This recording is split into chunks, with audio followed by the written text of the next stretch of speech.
Hello guys, magandang hapon. Nandito ako ngayon sa BIR RDO 044 para magpa-update ng aking Certificate of Registration dahil nag-apply ako ng exemption from income tax.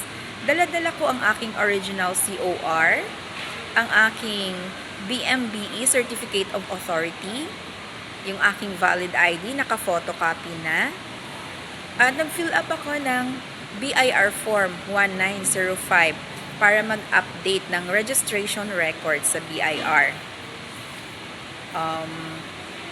Na-submit ko na, na-receive na yung mga original documents. Pinababalik na lang ako bukas para sa releasing ng updated Certificate of Registration. Kaya kung gusto nyo na ma-exempt din kayo sa income tax, kaya dapat mag-apply na po kayo ng BMBE at ang inyong BMBE Certificate of Authority ay dadalhin sa BIR. Kinabukasan, binalikan ko para kunin ang aking updated Certificate of Registration. So, ito na nga ang aking bagong COR. Kung mapapansin nyo, wala na po akong tax type na quarterly percentage tax.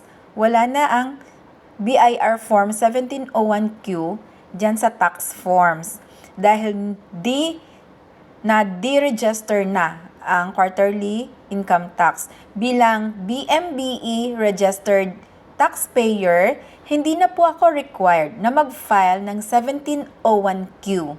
Sana po maklaro na din sa iba pang nagtatanong sa akin na may BMBE certificate. Kailangan nyo pong dalhin sa BIR para i-apply itong exemption sa income tax at ma-update ang inyong certificate of registration. Aalisin nila ang 1701Q. Hindi na tayo required mag-file ng quarterly income tax return. Okay? Sana po may natutunan kayo sa aking video ngayon.